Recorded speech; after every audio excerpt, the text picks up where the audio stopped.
Let's get some more perspective now on the situation on the ground and just how massive it is when it comes to possible damage. Chad Meyer is up early for us this morning. He joins us now. Chad, this is quite an earthquake. It is, and let's just go back to Haiti because that's the one that's closest to our mind, which was a 7.0.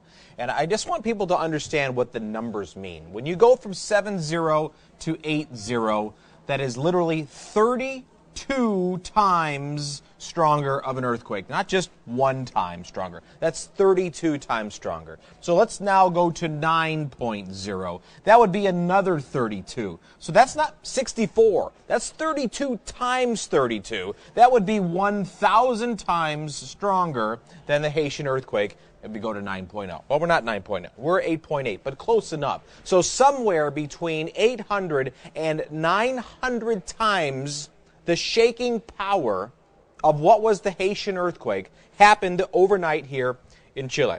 So as we zoom in here, here's the U.S. There have been a couple of quakes across parts of Southern California, but nothing like this large circle that we're going to see here.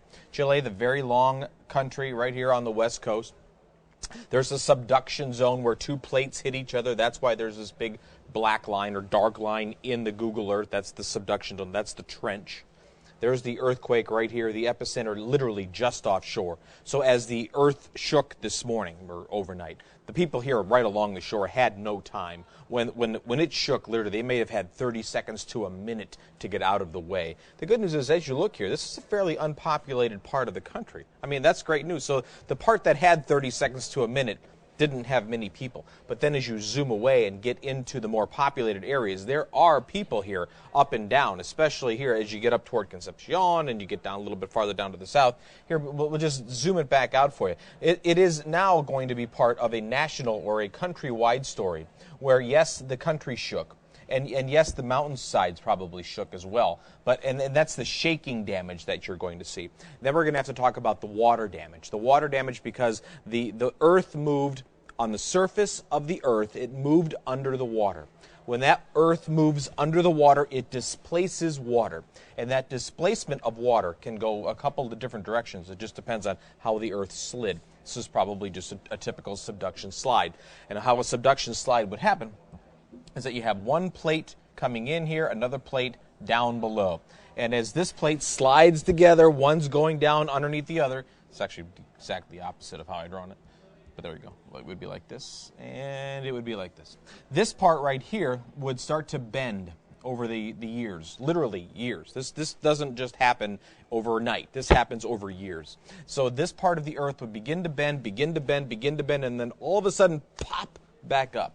And this rebound pushes the water up into the air.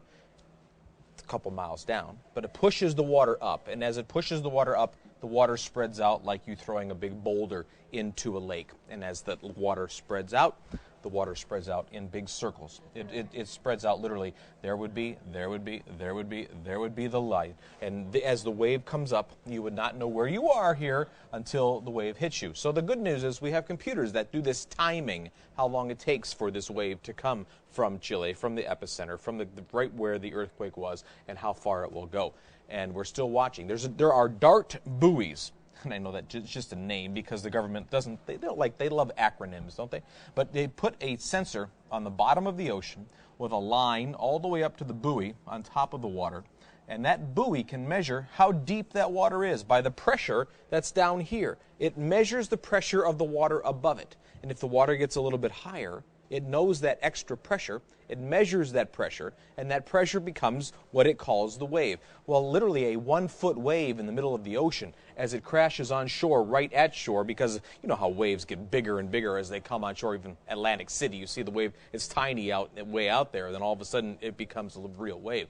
They know how big these waves will be. So as this roller, so to speak, runs over one of those dart buoys, we'll know exactly how big these waves could be in Hawaii, in Japan, in Australia, in New Zealand, all the way across the Pacific. This certainly will be a complete Pacific-wide event. Chad, you make a good point, and it's probably the most frightening. Betty kind of used that word earlier, is that, you know, when this thing rolls around on the ocean, it moves relatively little. If you were a fishing boat or a freighter out there, you wouldn't even notice it. and then once it gets to a landmass and that ocean bottom gets more shallow, it literally sneaks up on you like a big monster. So these dart buoys that you're speaking of are just a huge addition to the Pacific-wide warning program, and it's coming to bear today for sure. A lot of money was spent after the big tsunami back in Banda Aceh, that tsunami. A lot of money was spent putting these dart buoys in the way. They wanted to put them in the way of what the potential tsunamis could be. And so let's say here's South America here. I just thank you, Dave, for throwing this up for me, where the earthquake would have been somewhere down here, but this is just kind of a reference for speed. This would be 1 hour, 2 hours, 3, 4, 5, 6, 7. So literally all the way to get over to Honolulu could be a 12-hour time period as the wave rolls. And this is when the water goes out somewhere, no matter where you are. Galapagos Islands, I don't care where you are out here. If the water begins to go out and you can see land that you've never seen before, you can now see the crust of all the crustaceans that are out there, and you can see the barrier islands that never were out. You need to get out of the way because that water is going to come back rushing at you for sure.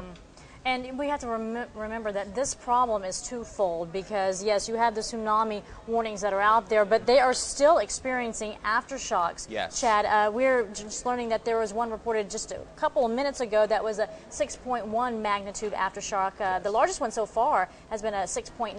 And in all, essence, that is a large quake in and of itself, right? It absolutely is. Now, you can say that if you were standing in the middle of a farm field in an 8.8 earthquake, you would be alive right now. Earthquakes don't kill people technically. Buildings kill people. Things that we put on this earth kill people because they fall down onto people. So if you're out there all by yourself and you can get to a safe area, even after these aftershocks, where you're not in the way of a building or any glass falling out of a building, you are in a safe position. But it's the problem where what time this happened. It was right in the middle when everybody was inside some type of a building. They were going to sleep, and then these buildings decided to collapse.